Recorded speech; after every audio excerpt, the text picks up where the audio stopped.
unfolded in an instant, blindsiding the entire country. Just after dawn, a federal court dropped a shockwave, issuing an immediate order aimed squarely at Donald Trump, and the response inside his orbit was instant: shock, confusion, real fear. People close to the situation say even Trump himself looked rattled, suddenly aware that the legal pressure had tightened in a way no one fully saw coming. For months, he danced through investigations, lawsuits, and nonstop political heat, using the same familiar mix of aggression, media theatrics, and procedural delay. But this was different. This wasn't a ruling that played out over weeks. It wasn't a technical loss with room to maneuver. This was swift, binding, and potentially devastating. Inside Trump's operation, chaos set in. Advisors rushed to decode the order. Phones lit up nonstop. Messages bounced across encrypted chats. Lawyers hunched over the language, combing through every sentence, every comma, desperate to find an opening or a pause button. And for the first time in years, sources say the usual tricks weren't working. No easy appeals, no slow walk strategies, no distraction big enough to buy time. The clock was already running, and every wrong move now carried the risk of consequences that could hit Trump personally, financially, and politically all at once. The news exploded online. Within minutes, social media was flooded with breakdowns, theories, and panic-driven analysis. Journalists jumped on air. Legal experts warned this kind of instant judicial action was rare and usually reserved for situations the courts view as urgent and serious. Unlike standard rulings that allow room for strategy, this one left almost zero margin for error. Trump, a man who has thrived in chaos, was suddenly trapped inside it, facing pressure that even he might not be able to bend.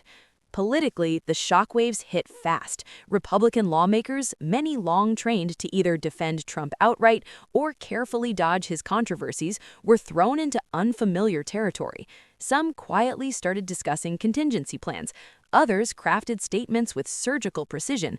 Stand too close to Trump and you risk being tied to escalating legal consequences. Step too far away and you risk detonating the anger of the MAGA base. Every move became a calculation. The public watched in disbelief. Alerts buzzed nonstop. Cable news anchors scrambled to explain what made this order so extraordinary. The urgency was unmistakable. This wasn't just another courtroom skirmish. This was a moment that could redefine Trump's future. By late morning, one thing was obvious. The Trump saga had crossed into a new, far more dangerous phase. This wasn't just legal drama. It was a real-time escalation that put the former president directly in the judiciary's sights, stripping away the ability to delay, dodge, or distract. As the order rippled through Washington, the implications became impossible to ignore. Trump's legal team, once confident they could stretch timelines and slow proceedings, now faced a reality that demanded immediate compliance. Every line of the order was dissected under intense pressure. Court officials made it clear the mandate wasn't optional. Non-compliance wouldn't be theoretical. It would come with fast, tangible consequences. Even veteran attorneys reportedly described the situation as unlike anything they'd seen. Inside Trump's inner circle, panic was no longer hidden. Emergency meetings were reportedly convened at Mar-a-Lago as advisors mapped out the next hours and days. Every phone call, every public word, every appearance carried risk. Lawyers debated emergency measures, while political strategists clashed over messaging. Some pushed to frame the ruling as political warfare. Others warned that provoking the court could backfire badly. The most dangerous part was the timing. There was no runway to build a defensive narrative. Trump's next move would unfold under a microscope, in real time. At the same time, the Republican landscape began to shift. Leaders who had leaned on Trump's influence for years now faced a new variable: legal accountability. Loyalty had always been the currency, but this moment changed the math. Some lawmakers quietly drafted statements emphasizing principle and respect for the law without directly attacking Trump. Others stayed silent, hoping the storm might pass. But the damage was already done. The instant nature of the ruling cracked open divisions within the party that couldn't be ignored. Media coverage poured gasoline on the fire. Breaking news banners stayed glued to screens. Analysts raced to explain just how unusual this was. This wasn't another procedural loss. It was a court action with teeth, enforceable immediately. Legal experts pointed out that courts almost never move this fast unless they believe delay itself is dangerous. The fact that Trump now faced decisions affecting his freedom, finances, and political future within hours was nearly unheard of. Public reaction only intensified the pressure. Supporters erupted in outrage, accusing the judiciary of overreach. Others watched with growing concern, recognizing the seriousness of the escalation. Social media became a battlefield of speculation, misinformation, and analysis. Trump's team had to navigate all of it carefully, knowing that even a poorly worded statement could trigger further legal trouble. By the end of that phase, the reality was unavoidable. This order had elevated Trump's legal crisis into an entirely different category. Delay tactics were useless. Messaging alone wouldn't save him. This was a live reckoning, unfolding minute by minute, demanding precision under extreme pressure. One miscalculation could change history. As the implications sank in, Trump's world turned into a high-stakes pressure cooker. Advisors described an atmosphere of relentless tension, with every decision triple-checked for risk. The order didn't just demand action, it threatened immediate consequences, including arrests, fines, or frozen assets. For years, Trump had relied on time as his shield. Now, time was his enemy. Inside Mar-a-Lago, phones never stopped ringing. Lawyers jumped from call to call, scrutinizing every possible transaction, appearance, and communication. Even routine actions were reevaluated. One insider called it controlled chaos, with advisors constantly weighing legal exposure against political fallout. And notably, Trump himself was described as unusually subdued in private, openly acknowledging the seriousness of what he was facing. Republican leaders were forced into a delicate balancing act. Loyalty to Trump clashed with the reality of a binding court order. Some quietly prepared statements underscoring constitutional principles. Others chose silence, fearing backlash from the base. The ruling exposed a fault line between hardline defenders and those who understood the legal danger had reached a point of no return. The media frenzy only intensified. Programming was interrupted. Analysts broke down enforcement mechanisms. Headlines framed the order as historic, emphasizing how rare and severe instant judicial action of this scale really is. Trump's legal team now operated under extraordinary scrutiny, with almost no room to slip.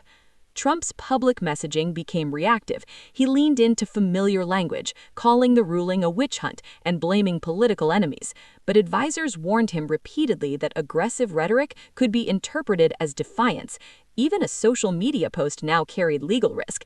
The ability to dominate the narrative was slipping from his grasp. By time this phase ended, the gravity of the moment was undeniable.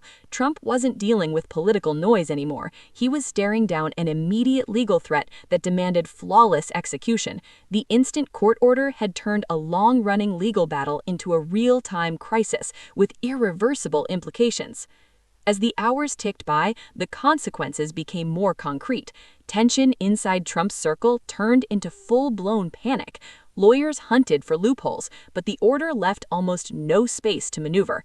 Calculations were made about violations, exposure, and the real risk of arrest. Calls, memos, and heated debates filled the air. For the first time, delay, distraction, and spin weren't buying anything.